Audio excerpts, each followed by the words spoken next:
Hello, everybody. I'm Jane Skinner, and welcome to Sunday Best. You know, we haven't been with you for much of the past month, so in addition to the cream of last week's Fox News segments, we're also going to be bringing you some great stuff you may have missed from the month of January. The coldest month of the year brought us the very heated Democratic contests, more on the war in Iraq, and you can see we have plenty of ground to cover. So let's get started. We begin with our tribute to the most dedicated political reporter of them all, Carl Cameron, or as we affectionately refer to him, Campaign Carl. I've been everywhere, man. I've been everywhere, man. Across the deserts bare, man. I breathe the mountain air, man. Of travel I've had my share, man. I've been everywhere. I've been to Reno, Chicago, Fargo, Minnesota, Buffalo, Toronto, Winslow, Sarasota, Wichita, Tulsa, Ottawa, Oklahoma, Tampa, Panama, Mattawa, La Paloma, Bangor, Baltimore, Salvador, Amarillo, Tocopilla, Barranquilla, and Padilla. I'm a killer. I've been everywhere, man. I've been everywhere, man. Across the deserts bare, man. I breathe the mountain air, man. Travel I've had my share, man. I've been everywhere.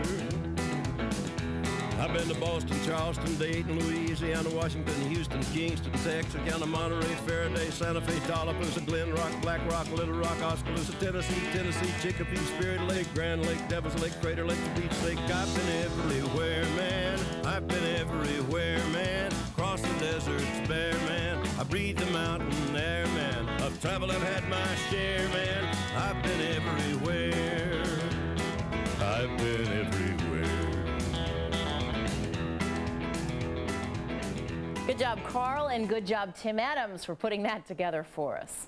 Well, Fox's Bill O'Reilly is a major celebrity, you know. He has the #1 cable news show, 2 #1 bestsellers. He's appeared on every network talk show. Fox's Geraldo Rivera is one of the most celebrated talk show hosts. He's tackled every major story, faced danger, and appeared before some of the largest TV audiences ever. So, what happens when these two TV giants and their egos get together in one studio? This. Both of us have strong opinions and passions. If you disagree with that, there are a lot of immature people who say, oh, I don't like him because he disagrees with me. That's immaturity. So you combine the jealousy with the immaturity, and you have a voracious attack by a lot of people, and we see it every day. Okay, all he's got in 6.5 years is that I misspoke, that I labeled a polka war to Peabody. He writes it in his book. He tries to make me out. No, that's shut not up. No, you had shut your up. 35 minutes. Shut up. They're And did you grow up in Westbury or Levittown? The Westbury section of Levittown, all right? Which I've defined 87 times. Okay, it was on the A&E bio. You know, we'll send it. By the way, why don't you come over to my house? My mother lives there. Come on over. We'll have a bagel, all right? Okay, come on great. over. I would love that. Talking about the attacks you have sustained, in retrospect, don't you wish that whole business with Franken had never happened? I do. I made a mistake on that. Didn't you make him bigger than life? No, he would have gotten his book on a tawdry book on a bestseller list anyway, because he had powerful media behind him, all right, coming in. But I was put in a position where I didn't know he had a book. I got on a panel in Los Angeles. He started calling me a liar for 20 minutes. I watched it on C-SPAN. You would have beat him up. I would have. Yeah, you would have punched him, all right? Now, I just told him to shut up, but you would have hit him. Andrew Jackson would have shot him in the head, all right? Because there's a line you don't cross. You don't call somebody a liar. And all of his charges are just BS. They're just absolutely bogus. So anyway. Why you? Why? That's what I don't understand. Because I'm the lightning rod. I saw the whole hubbub over the NPR interview. Sure. I saw you on the Today Show with Matt Lauer, normally a pretty mellow, even-tempered guy, and he was extremely rude, or at least relative to the way he usually treats people. And you busted him on, and rightfully so. Why are you such a lightning rod? Why do you generate in that particular side of the political spectrum, if you are indeed the working class hero rather than the conservative Because they fear icon? that. What do they fear? Here's what they fear. They fear a guy like me, who doesn't owe anybody anything, doesn't kiss anybody's butt, and you know that. We've known each other for a long time. I don't kiss anybody's butt. Comes from Levittown. No uncle in a business, no advantage. Rises up to become a populist commentator, looking out for the folks. Sells millions of books, highest rated show, doesn't take any crap from them. Not impressed by the New York Times, Matt Lauer, anybody else. And Lauer's he's not a bad guy. No, he's a good guy. He's okay. I mean, I think the last time he went on, he was fair. Okay? They don't want that. Okay? They don't want a guy like me watching what they do. Every time the New York Times gets out of line, who whacks them? I do. They don't want that. Do you think it's a function of the network you work for? Are you getting some of the heat from Fox's channel? Well, let's say, does Edie Hill get a lot of heat working here? No. No, I'm a loudmouth. I am a swaggering kind of guy. I'm like you. It's very frightening. And they don't want. Aren't we oddest couple on television? Look, those elitist pinheads want you to grovel in their presence. We don't. We don't. Boys look good there together, don't they? Well, we'd like to hear from you. Tell us, who's your favorite anchor? FoxNews.com. Up next, Fox's Greg Palcott gives us a harrowing glimpse into the world of a cop on the beat in Baghdad on Special Report with Britt Hume. The danger begins. There are a lot of reasons why Fox News' political coverage is so highly respected and watched by more viewers than any other cable news network. To prove our point, we now present a behind-the-scenes look at our temporary studios built specially for the New Hampshire primary. A candid look at how it all gets done. They are long days. This morning, you know, up early, and I'll be here till well after 10 tonight. The setting was great, you know, to be here in the snow in New Hampshire. In presidential politics, you have to know 50 years of history as well as a whole mountain of policy proposals from these individual candidates and be able to balance that against what happens on the campaign trail at any given moment. It's really exciting. It is so great to have a front row seat on history. It's amazing. We have completely lifted a major city newsroom and brought it to Manchester, just dumped it in about, I don't know how long it took to do this. We have an amazing operation. You have everything you need. As a reporter, I want to be out here in the elements. One of the things I've always learned in covering politics is that you have one view in Washington, and then when you actually go out to where the political event is happening, you normally find out that you've been exactly wrong. So sure, you have to be here.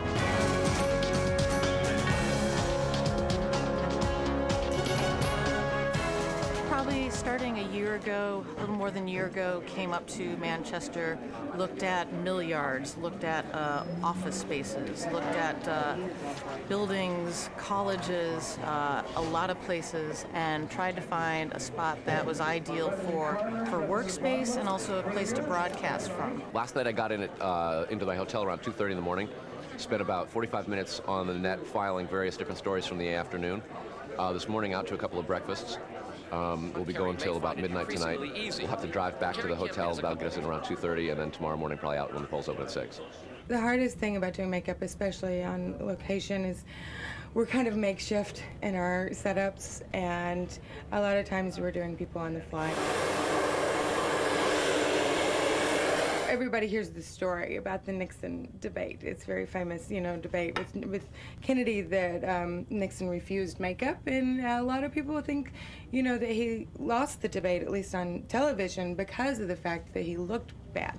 And believe me, when they give us a hard time, we do like to remind them of that. Here we are, 2 days before the New Hampshire primary, and we've got the big guest, John Kerry. Problem, it is about 2 minutes to air. Where's John Kerry? He has not walked in the door.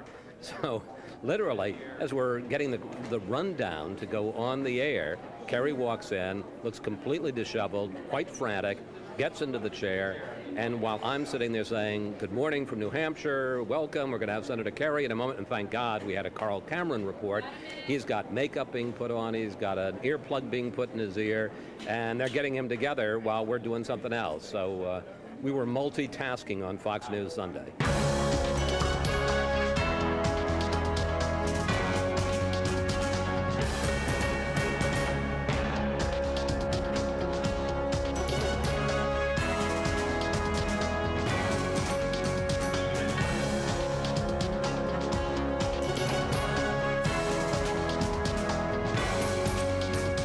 Get a rush? Do you still? Yeah, it's fun. You know, it really is. It's what we live for. You know what's good about it is you really sort of get a feel for what this process is all about. I like to get an answer to a question when I ask it. I mean, we all sort of like that. And sometimes maybe I ask it repeatedly in different ways, and if they don't want to answer it, they're not going to answer it.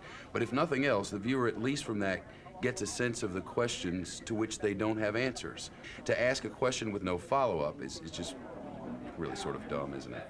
The facilities are great. It's like a little mini Fox News channel right here in the middle of Manchester. I don't have any deep secrets. You know, I think they're pretty accessible, I think, to most of the press. They clearly want the publicity and want the access. I don't think I get special treatment because I'm a Democrat. It'd be nice to think that's the case, but I don't think so. What brings you to Fox News? Yes. To jump up and down and talk about Wes Clark, General Wes Clark. My wife Mary's known him pretty much all her life. New Hampshire's very exciting. They take their politics very seriously, and that's very gratifying. We went to that other one, CNN. No, just kidding. Yeah, we've been pretty much everywhere talking about it. What particular problems does being on the road present for Greta? Well, besides the fact that, she has her entourage of, hairstylists, food stylists, I don't know. I'm joking. This production team has set up an unbelievable operation here. So we just basically cruise right in and get to work and have no problems whatsoever. Having a blast. Having a blast. How come? It's politics. This is New Hampshire. You go to Iowa, you go to New Hampshire. This is the exciting part. You actually see the grassroots politicking because, we're a live show. We take whatever's happening as soon as it happens. So, we're right on the edge. This is nice. I'll tell you what, you think of the setups we've had in ages past. You see how far Fox has come. This is terrific.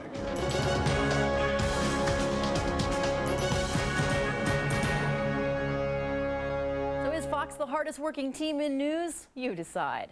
When we come back, Neil Cavuto tries to get a word in edgewise with fitness guru. Maybe the big commercial winner was Budweiser. After putting up millions, we're sure the sponsors didn't care really who won the game or whose breast was more exposed, as long as it was close so the audience would stay tuned, and they got their wish and then some. Let's go to this first one, the Lay's potato chip ad. I'm curious to know how this one did. I thought it was clever, but there might be a lot of people who are offended. Do we have that?